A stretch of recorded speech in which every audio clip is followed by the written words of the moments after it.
Welcome back to my YouTube channel guys. आज के इस वीडियो में मैं आप लोगों के लिए Oxford junior English translation exercise 94 solve करूंगा।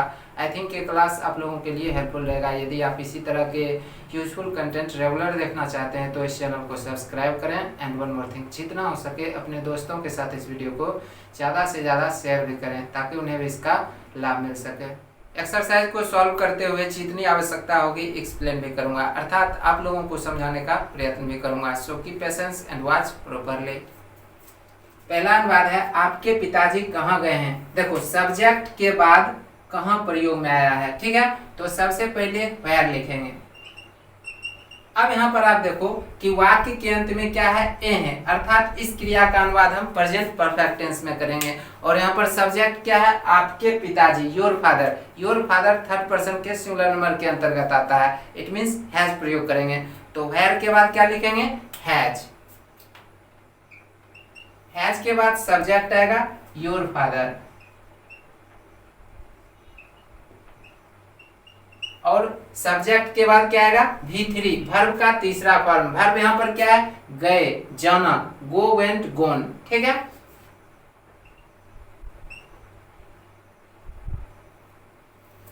आपके पिताजी कहाँ गए हैं, where has your father gone. मेरे पिताजी पटना गए हैं, ये क्या अफर्मेटिव सेंटेंस है। तो पहले सब्जेक्ट लिखेंगे माय फादर, माय फादर। अब सब्जेक्ट थर्ड पर्सन का सिंगुलर नंबर है तो हैज प्रयोग करेंगे। अब देखो सब्जेक्ट आया, हैज आ गया, इसके बाद वर्ब का तीसरा फॉर्म। वर्ब यहाँ पर क्या है, गए, जाना, गो, वेंट, गोन, ठीक है। अब वर्ब के तीसरे फॉर्म के बाद अदर वर्ड, जिसे आप ऑब्जेक्ट भी बोलते हैं, ठीक है। तो यहाँ पर क्या है, पटना, टू पटना।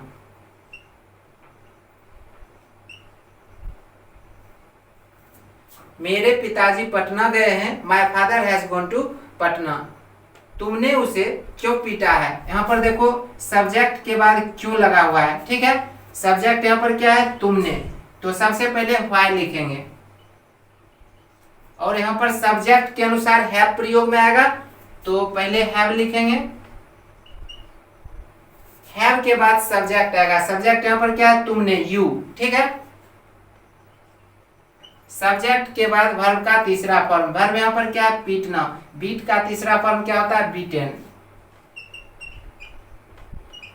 और सबसे अंत में ऑब्जेक्ट या अदर वर्ड, ठीक है। और अदर वर्ड के रूप में यहाँ पर क्या है, उसे, हिम।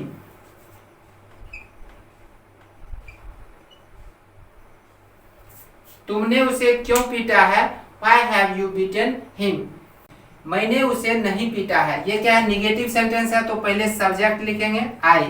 अब आई के साथ हैव प्रयोग में आता है, चूंकि निगेटिव सेंटेंस है तो हैव प्लस नोट क्या होता है, हैवंट।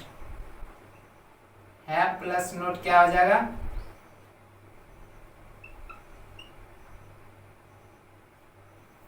ठीक है। तो यहां पर आई के बाद क्या लिखेंगे, हैवंट। उसके बाद वर्ब का तीसरा फॉर्म, बीटेन। और सबसे अंत में अदर वर्ड। मैंने उसे नहीं पीटा है, आई हैवंट बीटन हिम। उसने मुझे पीटा है, ये क्या है, अफर्मेटिव सेंटेंस है, सकारात्मक वाक्य है, ठीक है। तो ही हैज बीटन मी। उसने मुझे पीटा है, ही हैज बीटन मी। क्या आपने यह काम किया है। देखो यहाँ पर जो सेंटेंस है क्या से शुरू हुआ है, ठीक है। तो यहाँ पर हम क्या करेंगे, सब्जेक्ट के अनुसार हैव से सेंटेंस की शुरुआत कर लेंगे। तो यहाँ पर सब्जेक्ट क्या है, आपने, यू के साथ क्या आता है, हैव आता है। तो पहले हैव लिखेंगे, हैव के बाद सब्जेक्ट आएगा यू, सब्जेक्ट के बाद वर्ब का तीसरा फॉर्म, ठीक है। अब यहाँ पर वर्ब क्या है, किया, करना यहाँ पर वर्ब है, ठीक है। तो डू का तीसरा फॉर्म क्या होता है, डन। और सबसे अंत में ऑब्जेक्ट या अदर वर्ड। ऑब्जेक्ट के रूप में यहाँ पर क्या है, यह काम, this work.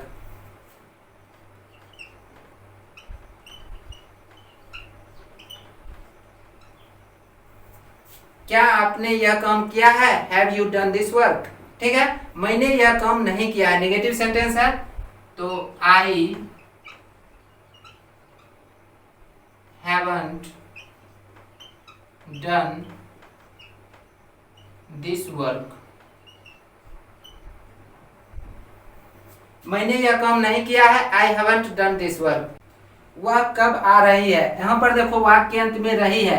It mean sentence क्या है, प्रेजेंट कंटिन्यूअस टेंस में है, तो am is are plus V four प्रयोग में आएगा। सबसे पहली बात हम क्या देखते हैं कि यहाँ पर जो कब है वो सब्जेक्ट के बाद है, ठीक है। तो पहले व्हेन लिखेंगे, व्हेन के बाद एम इज आर जो प्रयोग में आता है वो सब्जेक्ट के अनुसार आता है। सब्जेक्ट यहाँ पर क्या है, वह सी के साथ इज प्रयोग करते हैं, तो व्हेन के बाद इज आएगा, उसके बाद सब्जेक्ट आएगा सी, और सब्जेक्ट के बाद भी फोर अर्थात वर्ब का चौथा फॉर्म। वर्ब यहाँ पर क्या है, आना, ठीक है। कम का क्या हो जाएगा, कमिंग।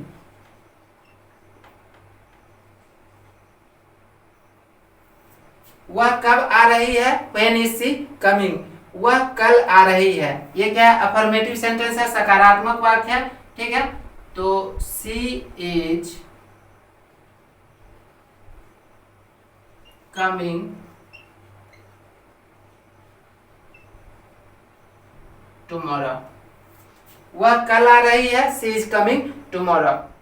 क्या आपके बच्चे स्कूल जा रहे हैं, तो यहाँ पर देखो सब्जेक्ट क्या है, आपके बच्चे, योर चिल्ड्रन, ठीक है। तो योर चिल्ड्रन के साथ आर प्रयोग में आएगा, क्योंकि वाक्य अंत में रहे हैं लगा हुआ है, अर्थात सेंटेंस प्रेजेंट कंटिन्यूअस टेंस में है।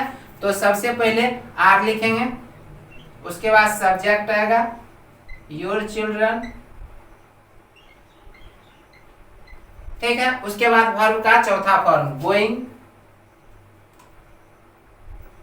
और सबसे अंत में अदर वर्ड जिसे आप ऑब्जेक्ट भी कहते हैं, ठीक है, स्कूल, तो टू स्कूल।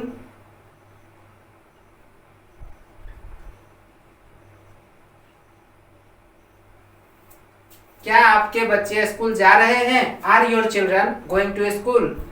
हाँ वे जा रहे हैं, यस दे आर गोइंग। तुम कहाँ रहते हो, देखो वाक्य के अंत में ते हो, अर्थात सेंटेंस क्या है, प्रेजेंट इंडेफिनिट टेंस में है, ठीक है।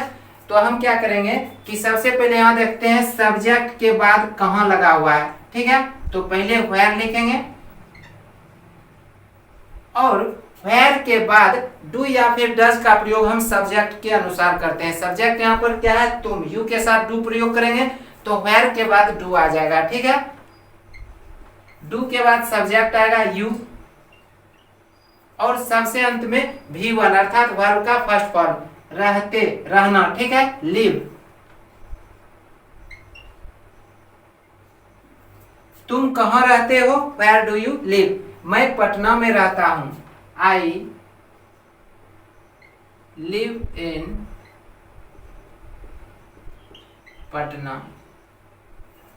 क्या आपकी गायें दूध देती हैं, देखो सब्जेक्ट यहाँ पर क्या है, आपकी गायें, योर काउज। योर काउज के साथ डू प्रयोग करेंगे, तो चूंकि यह इंट्रोगेटिव सेंटेंस है, प्रश्नवाचक वाक्य है, तो सेंटेंस की शुरुआत डू से करेंगे, ठीक है। डू, उसके बाद सब्जेक्ट योर काउज, उसके बाद वर्ब का फर्स्ट फॉर्म, ठीक है, गिव, और सबसे अंत में अदर वर्ड या फिर ऑब्जेक्ट मिल्क।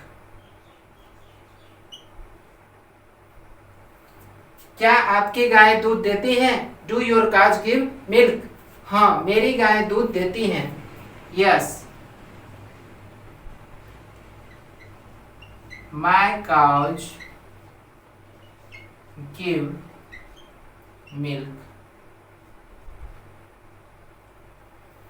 हाँ मेरी गाय दूध देती है, yes my cows give milk. क्या आपके घोड़े दौड़ रहे हैं, यहाँ पर देखो वाक्य अंत में रहे हैं, अर्थात सेंटेंस क्या प्रेजेंट कंटिन्यूअस टेंस में है। तो यहाँ पर हम क्या करेंगे कि सब्जेक्ट के अनुसार एम इज आर से सेंटेंस की शुरुआत करेंगे, क्योंकि यह क्या है, इंट्रोगेटिव सेंटेंस है, प्रश्नवाचक वाक्य है, और सेंटेंस की शुरुआत क्या से हुई है, ठीक है। तो सब्जेक्ट यहाँ पर क्या है, आपके घोड़े, योर हॉर्सेस के साथ क्या प्रयोग में आएगा, आर, आर योर हॉर्सेज, ठीक है। उसके बाद क्या आएगा, वर्ब का चौथा फॉर्म, ठीक है। वर्ब यहाँ पर क्या है, दौड़ना, रन का क्या हो जाएगा, रनिंग,